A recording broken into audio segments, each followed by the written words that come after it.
ስፖርት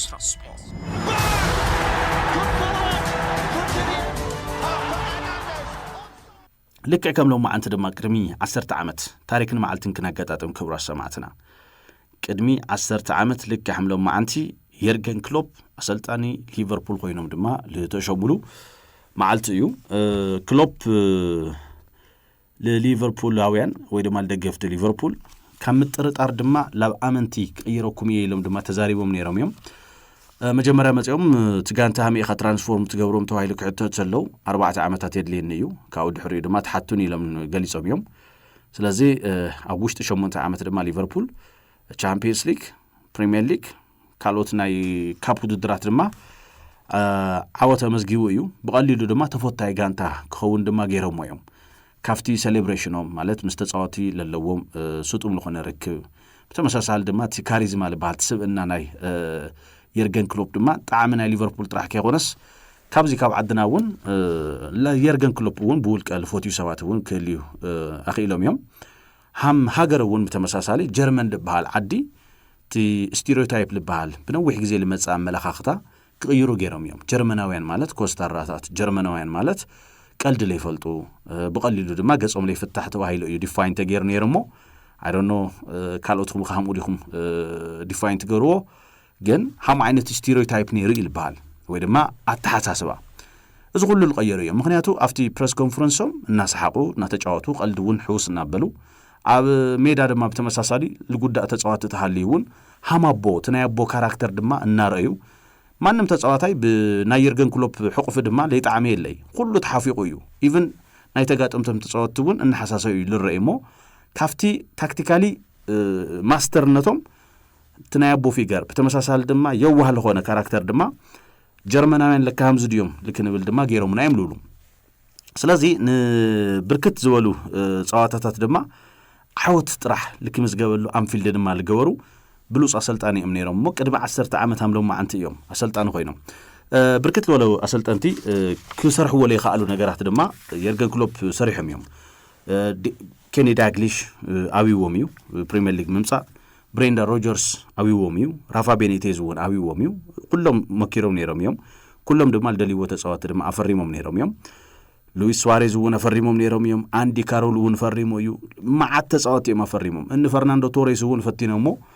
አይተሳኻዒ ነይሮሞ ኦክቶበር 8 2015 የርገን ክሎፕ ድሕሪ ብሬንዳ ሮጀርስ መንስነባት ድማ ያው ናብ ሊቨርፑል ረጊጾምሞ ክመጽተለው ግን ሓደ ዋላ ንሓጢር ግዜ ይኹን እግሪ ኩዕሶ ጀርመን ዶሚኔት ገይሮም እዮም መጽኦም በተመሳሳሊ ድማ ናይ አውሮፓ ጎብለል ንምዃን እውን ኣብ ጫፍ በጽሖም ነይሮም እዮም ባዕሉ ናይ ጀርመን ሓያል ባየር ሙኒክ ይስዕርዎም ብናቶም ምስሊ ድማ ወይ ብናቶም ነጸብራቕ ለሃነጽዎ ዶርትመንድ ኣብ ሊቨርፑል ክሰርሐሎም ድማ ወነንተ ሊቨርፑል ኹቱር ለኾነ ድሌት ከም ዝነበሮም ይፍለጥሞ ናብ ሊቨርፑል እንትፍርሙውን ኣነ ደ ኖርማል ዋን የሎም ትገልጽ ተለው ድማ ዓብይ መዘራረብ ነይሩ ምክንያቱ ብ2045 ሆዜ ሞሪኖ ላብ ቸልሲ ክፍርሙ ተለው አም ደ ስፔሻል ዋን ይሎም ድማ ገሊጾም ነይሮም እዮም ያው ስፖርት ኮይኖም ለሞናኮ ሲዕሮም ቻምፒየንስ ሊግ አውሮፓ ለለም የመጽዮምና አነ ስፔሻል ዋን የ ምክንያቱ ስፔሻል ሊገብረኒ ብዙሕ ነገራት አለው ይሎም ድማ ሆዜ ሞሪኖ ገሊጾም ነይሮም አነ ኖርማል የ በቃ ዋላ ፕሬስ ኮንፈረንስ ሁሉ ነገር ድማ ኖርማል ናይ ኖርማል ሰብ ባህር ኢለለን ይሎም ገሊጾም ነይሮም እዮም ስለዚህ የርገን ክሎፕ ሊቨርፑላውያን ድሕሪ 30 ዓመት ክባህሊ ከአልዩ ፕሪሚየር ሊግ እንግሊዝ ከወስዱ ድሕሪ 15 ዓመታት ድማ በተመሳሳሊ ቻምፒየንስ ሊግ አውሮፓ ለካዓትሩ ገይሮም እዮም ፍጻመ ናይ ምብጻሕ ድማ ጸገም ይነበሮም ኣብና መጀመሪያ ዓመቶም ምስ ሲቪያ ናይ ዩሮፓ ሊግ ድማ ፍጻመ በጽሖም ቅድሚ ዕረፍት ልገርም ሊቨርፑል አሪኦምና ድሕሪ ዕረፍት ድማ በተመሳሳሊ ለፈረሰን መምሕያሽ ደድልዮ ሊቨርፑል ድማ አሪኦምና ነይሮም እዮም ዛዕበዱ ጸዋታታት እውን በቃ ማለት ክሎፕ ለለውዎም ጸዋታታት ሁሉ ጊዜ ዋይልድ ልኾኑ ባዕሎም እውን ይገልጹ እዮም ኣነ እግሪ ኩዕሾ ልፎትዮ ናይ እግሪ ኩዕሶ ቴስት ማለት ለኣብነት ካብ ናይ ጋርዲዮላን ካብ ናይ አርሴን ቬንገርን ድማ ልተፈልየ እግሪ ኩዕሶ ሃምለለዎም ልገለጽሉ ኣብ ለሓለፈ ፕሮግራምና ቅሪብና ነርና ኢና ናይ አርሴን ቬንገር ጨዋታ ኩዕሾ ላፍቲ እዩ ሃምቲ ኦርኬስትራ ኢሎም እዮም ግን ድምፂ የብሉ እዮም ኢሎሞ ናተይ ላብ ሄቪ ሜታል ይልኸድ ዓው ልበለ እዩ ኢሎም እዮም ካብኡ ድማ ምግጫያት ኣሎ ናይቶም መሳርሒ ምግጫያት እውን ኣለሞ يفلي كاب فينجر يلوم كابو توسخ دما كمنا غارديولا اچواوت حمل فلي الجلصو غارديولا تي بارسلونا حيز مالتيو ማለት እግሪ ኩዕሾስ ጨቀይቀይ እንድሕር ለበለ ካሰቶኒ ኻ ካልሰኻ እንድሕር ለይረስሐ ማልያኻ እንድሕር ለይረስሐ ትጽዋወተሉ ሜዳ እንደገና ፍሕርሕር እንድሕር ለይበለስ ታይዳ እግሪ ኩዕሾ ኢሎም እዮም ስለዚህ ትሰብእንኦም ትልደልይዎ ኩዕሶ ድማ ወይ ድማ ክጽዋወተሉ ልደሊ ኩዕሾ ታይ ምዃኑ በቃ ኢንተንስ ጉልበት ለለዎ ፍጥነት ለለዎ መሊስኻ ምጥቃዕ ድማ መፍለይኦም ምዃኑ ልፍለጥ እዩ ስለዚህ እዚ ኩሉ አሪኦምና እዮም ለባርሴሎና አሜዶም 4-0 the great European night ተባሂሉ ድማ ተሰየመ በተመሳሳል ድማ ኣብ ቻምፒየንስ ሊግ አውሮፓ ውን በማድሪድ ተስዓርሉ መሕዘን ሪዛልት ለቶተንሃም ሲዕሮም ድማ ቻምፒየንስ ሊግ አውሮፓ ረትዕሉ ናይ መጀመሪያ 5 ጸዋታ መሳካየዱ ድማ ኢቲሃድ ስቴዲየም ኮይዶም ለማንቸስተር ሲቲ 4-1 ለሰዓርሉ ገና 32 ደቂቃ ድማ 3-0 መርሕሉ ካው ድማ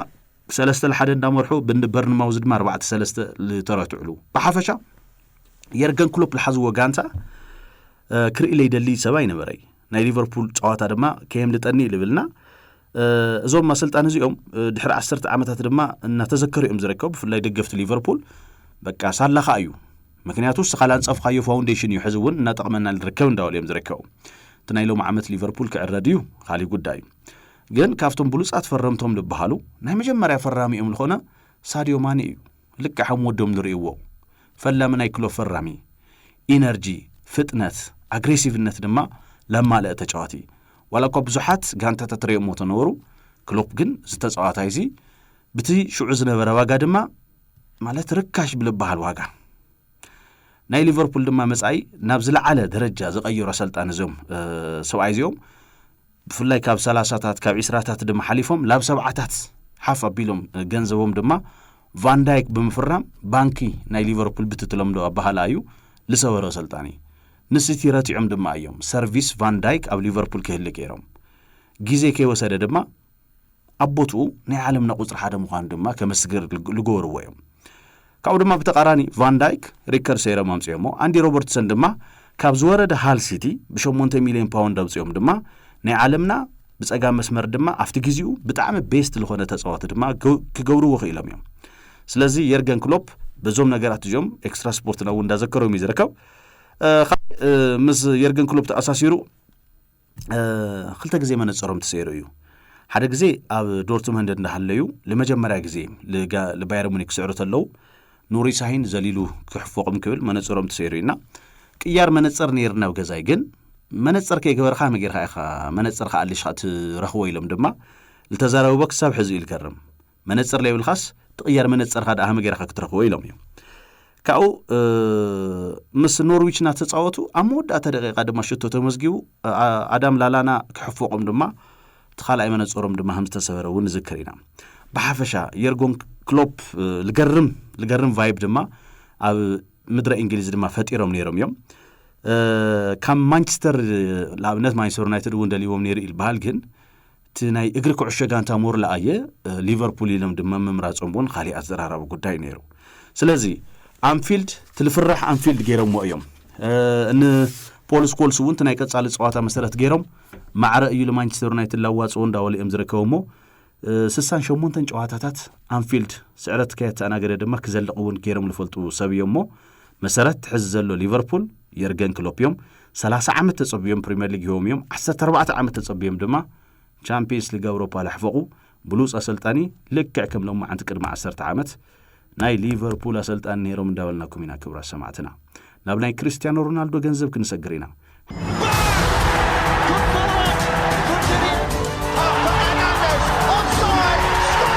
CR7 ይብል ፈላማይ ቢሊዮነር ተጫዋች ኩዕሶ እግሪ ዓለምና 1.4 ቢሊዮን ሀብተ ገነት ወኒኑ ትልገርም ኩሉ ነገር አሳኺዑ ሕዝውን ليتي ساعة تسيو لممد يجمر تبل بعلت بيتو جورجينا بقول له نجار قدامي مخان دليت حزون صوا عالم إسرائيل شدشن دما عند حالم أيو متشس سلازي جغنا ستوسنه قالات دما عايز أنكم من يلنا لنا مو كفتم التقمطوا كومنتات توصلوا نجارات دما بموال لافتي الحزنه يقدا كنا اتينا بينيام دستاي بحال ያው greatest of all time to go to ተጠይሙለው ኃይለ አብሰባቱ ናይ ሜሲ ደጋፊ የግን CR7 አይጸልኦን حزي ون صوّ عالم تتلعل دس يبلني الله زي ያው ደስ ይብል ናይ እግር ኩዕሶ ምልከታ እዩ እንደውም ትዝክሩ ተኾንኩም ሪዮ ፈርዲናንድ ሓሪፍ ለሆነ ፖድካስት ወይ ድማ ብዙሕ ተመልካቲ ለለው ፖድካስት ድማ ጀሚሩ እዩ ቅድሚ ትናይ ናይ ሕዚ ናይ ስቴቨን ጀራርዲኒዮ ቅድሚ ናይ ስቴቨን ጀራርድ ድማ በተመሳሳሊ ምስ ሮኒ ልገወሮ ጻንሄት ነይሩ ብርክት ለሉ ጉዳያት ድማ ይማል ኢሎሞ هم دك جانتا ونا يمسلوي حدا حقتات ريو فرديناند اللي يفلطو بأجراموت يو الكتاتلو نيرو أنا ميسي يلفوتيك ولتلخص همز لرونالدو لسأل أوجيرم لوس دسوات اللو يلو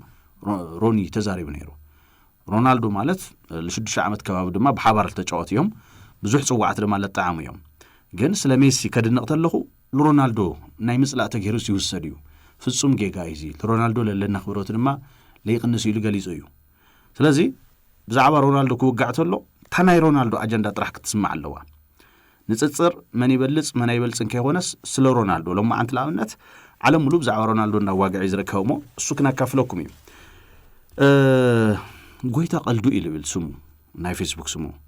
ناي كعشو طرح ليخونس اب كل مويا موتيفيت لغبركا نا بلانيتنا كبر وهبتوزو كبر وهبتو يلولو كاو دما ناي كل غزي تبلوص لولا قميطلو مولجيتا كحساي CR7 كعس اغري تጫዋቲ እኮ እንተ ዘይኸውን ቢሊየነር ምኾነ ምክንያቱ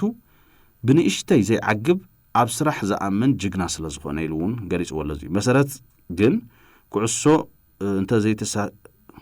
ዘይተሳኸዐላ እንታይ ምኾነት መንያ ኣነ CR7 ክፎትዎ ዝገበረኒ ብጅግንነቱ ብጻዕሩ ንቀዳምነት ዝጎይ መርአያ ዕቡትነት ሰባት እዩ ይላሎ መብራተን ወላይ በሃል ዝድማ ወልፈር ገብሩ ድማ ንጉስ ኩዕሶ እግሪ ዓለምና CR7 አጆሃ ጽዋ ዓለም 2026 ናትካ አያ ኢልወሎ ካሕሳይ ብርሃነ ኩዕሶ እግሪ ብልብ ክፎቲ ካብ ዝገበሩኒ ብሉጻት ተጻዋታ ሓደን ዝተማለአ ስብእና ዝወነነን ብሉጽ ሰብ እዩ CR7 ኢልወሎ ሚኪያስ ዳንኤል ድማ ዳ ኤክስትራ ዝጅግና ኢልኹም አይትዘንጥልዎ ዝንጉስ ተጻዋታይ ኩዕሶ እግሪ ለይትብልዎ ልብል ድማ አሎ መቸስ ሮናልዶ ሜሲን ይሸጥንቀና ማልከድሊ ማለት እዩ ወልዶ ሩፋኤል ገብረ ዮሐንስ ድማ ዘይሕለል ወትሮ ንሱ ሙኻኑ ዘመስከረ ካብቲ ንስኻ ሙኻን ትትወጽእ እዩ ንስኻ ዘሃድመካ ኣብነት ሁሉ ብራቮ ፍቅር ተረዲካ ዲ ግርማይ ጸጋይ ድማ CR7 አታ ንገሩ ለይዶ ይፈትወካ እየበልዎ ኤክስትራ ስፖርት $10,000 ድማ قميطلو مسددلي ز عينتي المسل حدش فيسو سم كعسو اغري بCR7 تزقير بتمساسال دما CR7 مالتو كو نخلو ودسب ابنتي يزبلنا دما هافي لبحال ناي فيسبوك سملالو ويو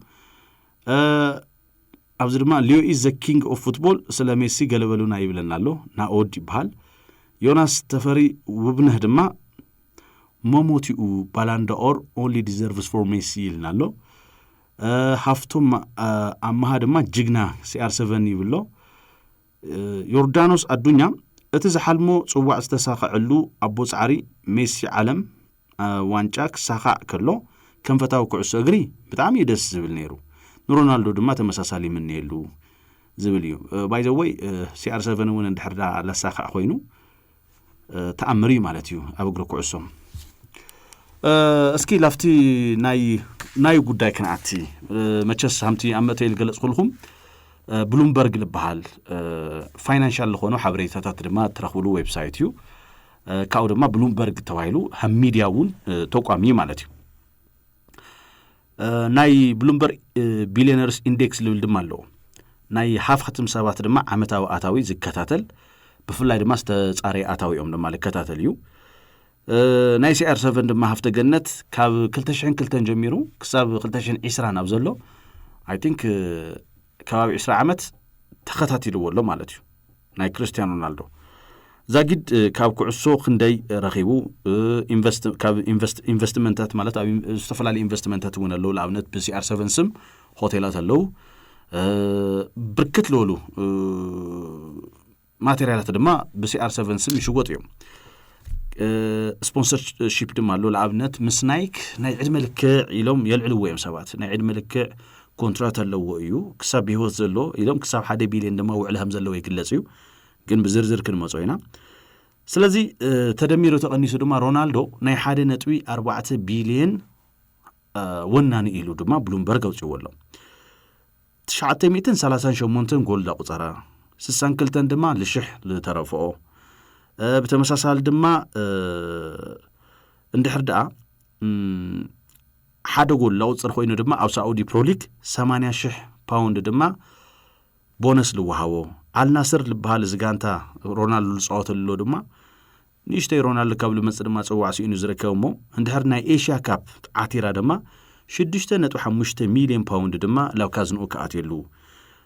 بتمساسالي على ناصر ناي سعودي بروليك تسوى توسيدهم دما 8 مليون باوند دما كم زوهاب بفلاي تناي كل تعامت وعلي كساب 10 شوعات لازم حوع مسفرمه دما تملوص حقتاتيوم مالتيو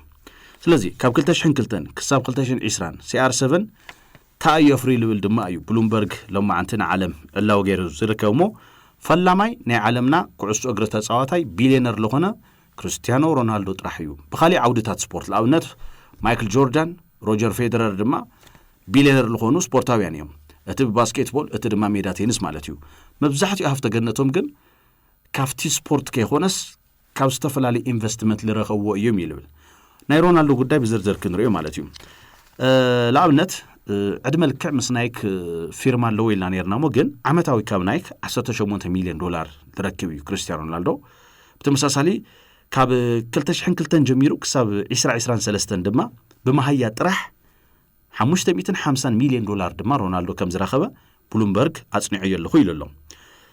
لاب سعودي بروليك لاب الناصر دما اب تاريخ عسو اغري اتزلع على خفليت تخفله استصاري كفليت مالتيو 170 مليون باوند دما تخفله تصواتاي اب 2025 دما وعلو يزازم نيرو سلازي لخلت عامت اب 2027 دما كسب كم لصنح تغيرو كسب 42 عامت دما اب سعودي كصنحي مالت رونالدو سلازي اتن كلتا عامت وعل مفرامو تاي حزني مصا 298 مليون باوند ግን بزح كلنا بدولار نغورو 400 دولار دما او وشت خلتا عامت يركب رونالدو مالتيو بتعامل قرم كبرى سمعتنا ግብራ ይኸፍሊ ሮናልዶ ካብ ግብሩ ነፃ ገይሮም ላው ጅቡላ አትቀርሽ የምልዎ ምክንያቱ ሚሽን 2030 ልባሃል ኣሎ ናይ ሳዑዲ አረባውያን ላብነት ኣብ ሳዑዲ ሓደ ወድ ተባዕታይ ሓዳር ምስ ለይገበረላ ወይ ድማ ወረቀት ምስክር ምስ ለይብሉ ሓንቲ ጓል አንስተይቲ ብሓደ ክነብራ ይኽእሉ እዚ ናይ ሳዑዲ አረቢያ ሕጊ እዩ ምንታን ክርስቲያኖ ሮናልዶ ተባሂሉ ግን ትዝክርዎ ኢኹም እዚ ሕጊ እዚ ተጣሒሱ እዩ ጆርጂና ምስ ሮናልዶ ሓዳር ይውሎሚ ናይ ዓለም ኬዝ ኣለዎም ግን ያው ብርክት ለወልቆል አፍሪዮም እዮም ምንታን ሮናልዶ ተባሂሉ ግን ያው እዚ ሕጊ እዚ ልበይኑ ሮናልዶ ጥራሕ ድማ ተሰጊርሉ ኣሎ እንደውም ብድሕር ሮናልዶ ታይል ባህል ኣሎ ለቲ 2030 ልባሃል ሚሽን ብርክት ለወሉ ቱሪስት ውን ልክመጹ ለሃይ ፕሮፋይል ለኾነ ሰባት 50 ዓይነት መንገዲ ተንኽተል ኸልብል ኣለሞ እሱ ናይ ዋዕል ለኾነ ክርክራት እንዳፈጠረ ይዝረከብ ሜሲ ለኣብነት ኣብ ስፔን እናሃለወ ብመሃያ ጥራሕ ማለት እዩ ናይ ሜሲ ግን ታክስ ከይተኸፈሉ ማለት እዩ 600 ሚልዮን ዶላር ድማ ካብ መሃያ ጥራሕ ረኺቡ ይልብል ሊዮኔል አንድሬስ ሜሲ ሕዝቡን ለይቲ ሰዓት 9 ተስዩ خبدات ጉያ ገመድ በተመሳሳል ድማ ድሕር ሰዓት ምስ ስድሩ ግዜ ይወስድ ቅድሚ ምርቃሱ ድማ ሁሉ ግዜ ሓመሳል ገበር ሰብ እዩ እዚ በዓል ትገዙያ ተዛረብላ ሁሉ ነገር መሉ እንሃለ ግን ናጋ ስራሕኒ እንልብል ክርስቲያኖ ሮናልዶ እዩ CR7 ናብ ማድሪድ ከኸድከለውን ሪከርድ ብልኾነ ዋጋ ኸይዱ ማድሪዳውያን እውን ኣብ ስቴዲየሙን ክቅበልዎ ተለውን ክሳብ ሕዚ ማለት እዩ ኣብ ታሪክ ለሓደ ተጻዋታይ ለመቅባል ላብ ስቴዲየም ለአቴ ማለት እውን ማች ዴይ ኩዕሶ ጨዋታ ለሎ ይመስል ለዕሊ 80,000 ሰብ ድማ ለሮናልዶ ለመቅባል ድማ ላብ ስቴዲየም ወፊሩ እዩ እዚ እውን ኣብ ታሪክ በፈለማ ግዜ እዩ ኣብ ናይ ነጥቢ ጸዋታውን ዝበዝሕ ሽቶ ዘቁፀረውን ብሕታው ተጻዋታ ያው ታሪክና ማለት እዩ ስለዚ እቲ ብሕታው ኣነ ምዃን ቀዳማይ ልብል መንፈስ ድማ ናይ ሮናልዶ እዩ ሕዚ ድማ ፈላማይ ቢሊዮነር ተጻዋታይ ኮይኑሎ እንዳበልናኩም ኢና ምስ ሊዮኔል ሜሲ ንልዕሊ 10 ዓመታት ድማ ተመሳሳሊ ዓይነት ኣታዊ ነይርዎም ዋላ ፎርቡስ ከውጽተሎ ተመሳሳሊ ነይሩ ድሕሪት ናይ 2023 ብፍላይ ድማ ድሕሪ ተላው ሳዑዲ ምኻዱ ግን ከቢድ ለኾነ ኣፈላላይ ተፈጢሩ ማለት እዩ ኣብ ሳዑዲን ኣብ ሜጀር ሊግ ሶከርን ማለት እዩ ምናልባት ክመጣጠኑ ተኮይኖም ሜሲ ጥሮታ ክወጽ ኣለዎ ጥሮታ ምስ ወጸ ድማ ዝተወሰነ ሼር ወይ ድማ ብጽሒት ናይ ኢንተር ሚያሚ ስለልውንን ካብ ኣፕል እውን ተመሳሳሊ ቃል ስለልተኣትየሉ ኣብ ትሽዑ ግዜ ክመጣጠኑ ይኽእሉ እዮም ይዝብል ሕዚ ግን ናይ ሮናልዶ ብፍላይ ድማ ካብ ግብሪ ነፃ ዝኾነ ክፍሊታት እውን ስለልውሃ ማለት እዩ ኤክስትራ ስፖርት